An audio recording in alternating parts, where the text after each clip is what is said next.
a louca no presidente, se é que é possível, né?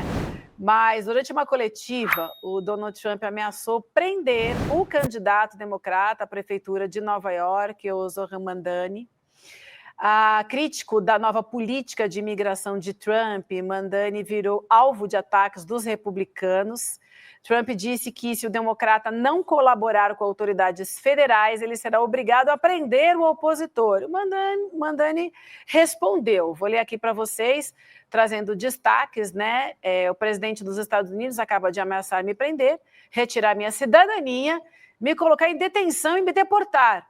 Não porque eu tenha infringido alguma lei, mas porque me recuso a deixar o ICE aterrorizar nossa cidade. Não aceitaremos essa intimidação, Jamil Chad. Olha, Vivi, foi impressionante, porque ontem o que aconteceu foi a inauguração daquela prisão cercada por jacarés. Né? O Donald Trump foi à inauguração, ele fez uma coletiva de imprensa dentro de uma das salas onde ficarão, claro, os imigrantes que serão eventualmente deportados. E nessa coletiva, ele obviamente faz uma relação direta entre os imigrantes que vão ser colocados ali e eventualmente vão ser deportados e o candidato a prefeito de Nova York, Mamdani. Ele é questionado justamente de uma forma muito teatral, porque, claro, ele é uma questão que vem, uma pergunta que vem da imprensa, eu diria, aliada de Donald Trump em relação ao candidato democrata, o candidato que, obviamente, causou um terremoto político aqui em Nova York, quando ganhou as primárias, e aí perguntou, esse meio de comunicação perguntou a Donald Trump, olha, ele está dizendo que ele não vai colaborar justamente com as prisões, com as deportações. O que o senhor mandaria de mensagem para ele? E ele responde na lata, teremos de prendê-lo. Não é lugar, não precisamos de um comunista. Ou seja, vamos tentar destrinchar tudo isso. Primeiro, a intimidação, como disse o próprio candidato democrata. É um ato de intimidação quando o presidente de um país dá uma coletiva de imprensa dizendo que vai prender um candidato por ele não colaborar com as autoridades de imigração. Mas ele não faz só isso, Vivi. Ele vai além. Ele usa um rumor que obviamente é uma peça de desinformação que vem acontecendo aqui nos Estados Unidos, de que Mamdani estaria de forma irregular no país, que o visto dele, etc. Vamos dar uma pausa aqui. Vocês acham mesmo que o Partido Democrata colocaria para ser candidato da maior cidade americana alguém que não está de forma regular no país? Obviamente que não, né? Então, vamos tentar destrinchar tudo isso. Mas, o que diz Donald Trump nessa coletiva?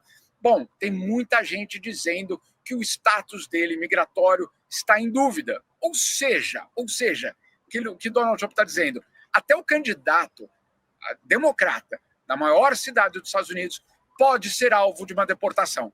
É um recado não ao deputado, é um recado a toda a sociedade, a qualquer um que se coloque no seu caminho, a qualquer um que eventualmente questione a política de Donald Trump em relação, claro, à imigração, mas a qualquer outra coisa. Então, nós estamos vendo, sim, um ataque direto, não a Mamdani, à democracia.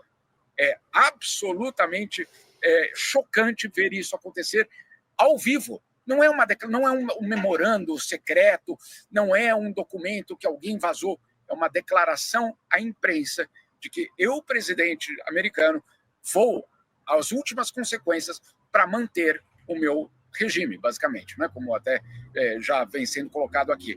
Quando você desliza, quando você cai dessa situação de democracia plena para alguma outra coisa que ainda não está definida, você, obviamente, vive uma situação como essa. Enfim, algo muito, muito preocupante aqui nos Estados Unidos nesse momento. Ô Jamil, e ele vem fazendo esse tipo de ameaça de forma reiterada. Ele ameaçou o Gavin Newsom, governador da Califórnia, nesses mesmos termos. Agora, ele faz essa ameaça ao Zohran, ele fez a ameaça ao Elon Musk. Sim. O cara que era assim, uma hora. Ele estava chamando o Musk, gente, há cerca de 4 meses, esse cara estava chamando o Musk de gênio, dizendo que a gente tem que cuidar muito bem dos nossos gênios, porque não temos muitos, e que ele é um cara brilhante e tal. Agora ele está ameaçando deportar o próprio gênio. Musk, há pouco aliado de primeira hora dele. Ou seja, Deixa eu até aproveitar, então, para dar aspas exatamente do que ele disse, porque eu já ia chamar, e aí você emenda na pergunta só para a gente já poder ter. Ele falou assim, na rede dele, tá? Que o Donald Trump deu essa declaração. Elon pode receber mais subsídios do que qualquer ser humano na história. De longe, sem subsídios, Elon provavelmente teria que fechar as portas e voltar para casa na África do Sul. O presidente levantou a possibilidade do DOGE, o departamento que era comandado pelo Musk, investigar o Musk. Veja só que curioso. Segundo ele, o DOGE é um monstro que pode ter que voltar a devorar Elon, tá? Abri e fechei aspas. Pode continuar a sua pergunta, mas eu precisava colocar essas aspas. Maravilhosa. Para ilustrar. Perfeito. Totalmente pertinente a tua inferência. Agora sim, Jamil, parece que existe uma escalada clara no nível do autoritarismo e da arbitrariedade por aí, não? Sem dúvida, César. Vamos lá. A arbitrariedade é absolutamente, eu diria, a única certeza hoje aqui. Porque Donald Trump trabalha, sim, com a imprevisibilidade, com a surpresa, sem dúvida nenhuma. Mas o que está muito claro desde o início do governo é que a arbitrariedade, os seus interesses, são os únicos, basicamente, que vão prevalecer. Inclusive, se o ataque é contra um ex-aliado como Elon Musk, que vamos só lembrar quem foi Elon Musk na campanha eleitoral. Ele foi a pessoa que doou 300 milhões de dólares só para a campanha de Donald Trump. Não é o total da doação. Por que não é? Porque ele também ajudou a eleger senadores, ele ajudou a eleger deputados federais. Então, o pacote Elon Musk é muito maior do que os 300 milhões para a campanha de Donald Trump. Ele mesmo disse, né, César, se não fosse por mim, vocês não estavam eleitos. Ele não tem qualquer tipo de dúvida sobre isso.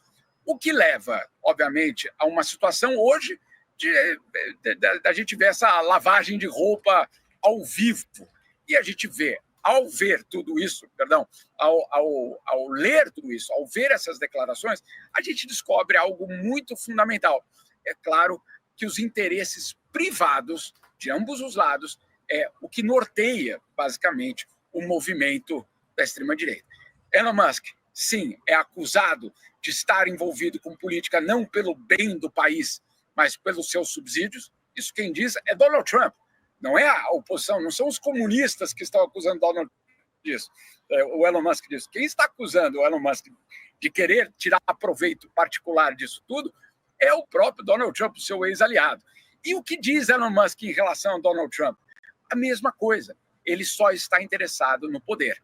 Então, olha só que curioso, a briga entre os dois, revelando que, de fato, o que existia, ou que existe, é uma tentativa de captura, de sequestro do Estado. Só isso. Hoje de manhã, só para a gente atualizar um pouco, Elon Musk deu uma suavizada, disse que, olha, Donald Trump fez certo aqui, no que se refere a algumas negociações com alguns outros países.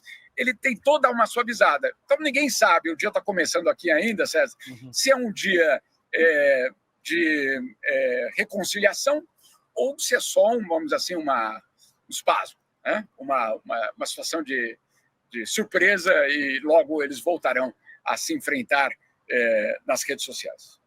Ô Jamil, rapidinho aqui só, queria ouvir a tua análise, voltando um pouco na questão das ameaças que ele fez, né, ao Mandani e agora também ao Elon Musk, você não acha também que, de alguma maneira, principalmente também depois desse ataque, agora depois dos documentos que foram vazados, né, do ataque lá no Irã, que, de alguma maneira, o Trump também está caindo no descrédito, as pessoas já não colocam assim mais, já não acreditam mais assim 100% nessas ameaças? Essa pergunta da Xanda é fundamental, né? O que falta?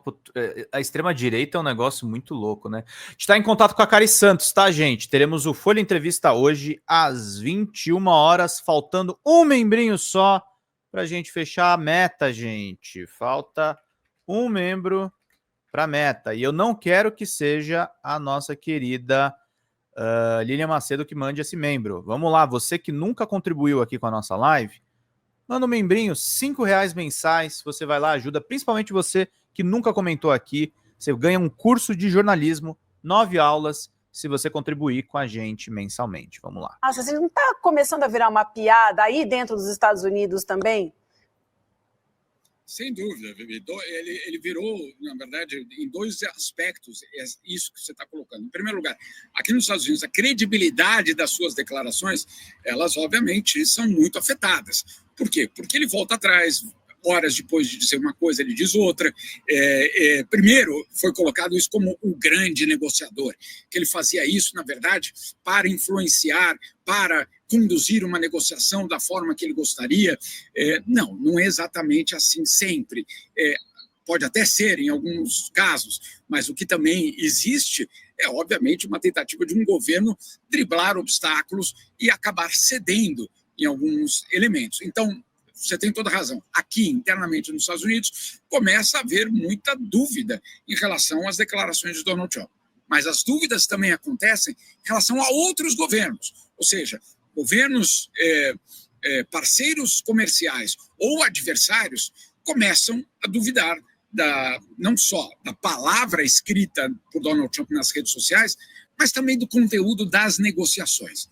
E aí sim é muito grave, quando você não sabe se de outro lado existe de fato um compromisso com aquilo que foi assumido. Isso nas relações internacionais é fundamental. Se você não sabe o que aquele teu parceiro ou mesmo teu inimigo quer dizer quando ele faz uma declaração, quando ele assina um documento, quando ele fecha um acordo, isso obviamente mina a credibilidade dos Estados Unidos. Quero dar contar uma história muito rápida, Vivi, em relação à OTAN, por exemplo.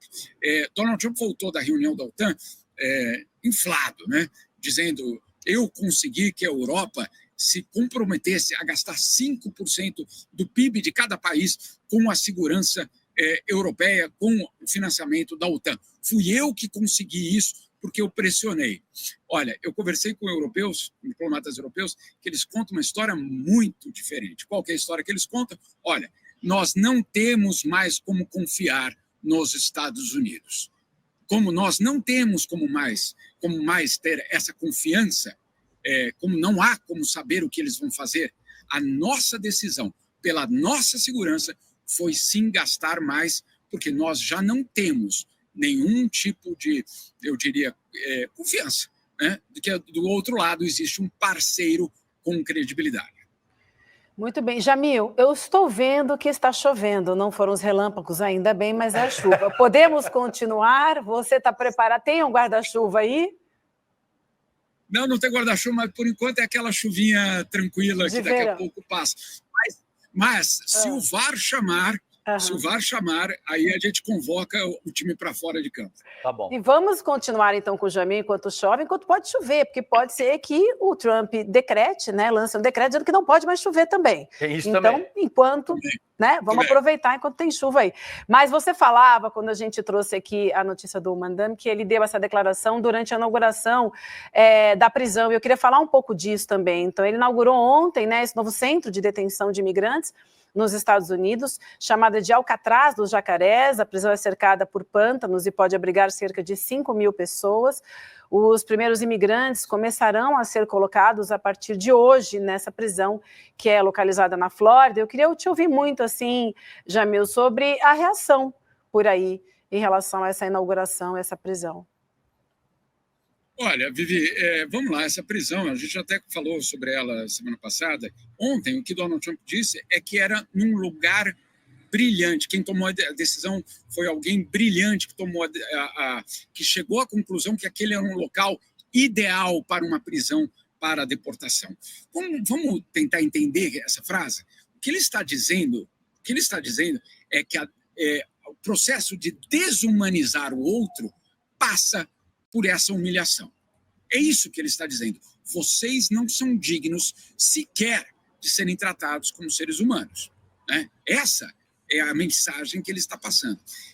O mais preocupante, na minha opinião, em relação à inauguração ontem dessa prisão, foi o fato de que ele anunciou, junto com os seus outros assessores, que essa prisão vai ser uma espécie de prisão modelo para ser implementada no resto do país.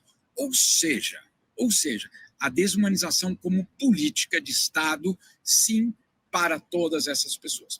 É alucinante ver isso acontecer. Nós já vimos o anúncio sobre Guantánamo, vimos o anúncio sobre El Salvador, e agora nós estamos vendo talvez um capítulo extremamente triste da história americana. Sim, temos vários grupos de direitos humanos, grupos ambientalistas, inclusive, e vários outros grupos denunciando essa situação. Mas eu vou te dizer, Vivi, infelizmente, eu não vi uma reação da população americana, eu diria de forma importante, ou pelo menos indignada, em relação a essa decisão. Ainda acho muito pouco que está acontecendo nesse país. Sinceramente, vamos ser claros aqui, existe sim uma parcela da população que aplaude essa situação. Ainda aplaude. É cada vez menor esse grupo? Mas ainda existe esse grupo de pessoas. O que me choca, e aí realmente me choca, é como nós vamos contar essa história, ou como eles também vão contar essa história para os netos deles, que em 2025 um governo chegou ao poder colocando jacaré, ou colocando pessoas num local que elas não poderiam fugir, porque seriam devoradas por jacarés e outros animais ali da região. E ontem foi uma coletiva de imprensa muito, muito impressionante, porque ele, e não só ele, os assessores diziam o seguinte: olha só, você pode evitar chegar aqui, você imigrante, basta sair do país imediatamente, basta, por vontade própria, sair. Ou seja, eles sabem que aquele local viola todos os princípios dos direitos humanos e da dignidade da pessoa. Se você não faz uma frase como essa, né? Olha só, ou você vai embora, ou você vai ser torturado. Basicamente era isso que ele estava colocando, né? Então é muito, muito impressionante contar essa história aqui ao vivo. Eu, sinceramente, jamais imaginei que nesse período que eu estou aqui nos Estados Unidos eu contaria a história de Guantánamo, de El Salvador e agora de uma prisão cercada por jacarés. E sobretudo porque esse é um modelo para o restante da extrema-direita transnacional no mundo, então existe uma chance incrível de que esse nível de populismo penal vai ser o cerne da disputa política já para o ano que vem no Brasil.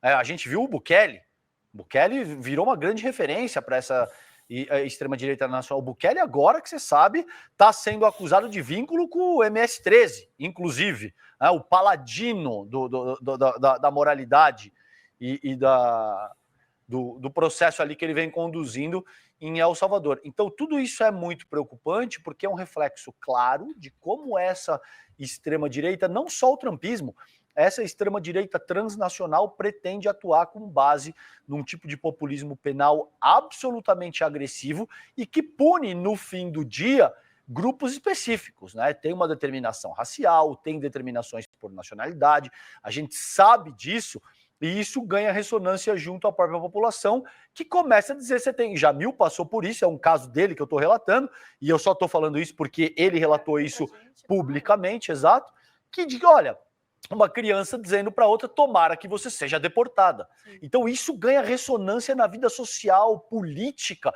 econômica da nação. E a gente está vendo, Donald Trump tem Vamos mostrar, Edu, claro, essas coisas vão virando memes, Jamil. Tem um meme aqui, ó, olha aí, ó. Então, como sendo os agentes do ICE,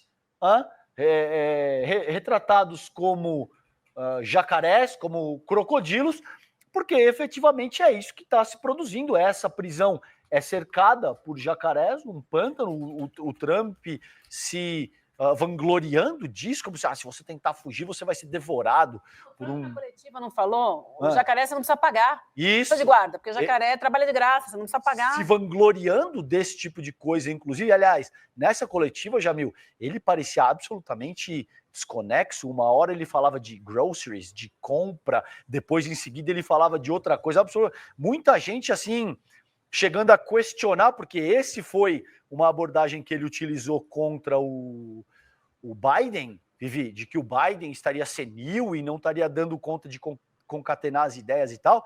Me parece que o Trump está indo um pouco por essa direção aí também. Eu nem sei, sabia? Eu nem sei, sabe que os analistas falam muito, né? Às vezes é só mau caratismo mesmo. Pode ser também. Ótimo ponto. Né? Às vezes é puro mau caratismo. Jamil Chad, a sua última contribuição para a gente finalizar por aqui, por favor, que o Bruno Bassi já está esperando a gente para entrar aqui também. Gente, só para a gente colocar no contexto essa prisão.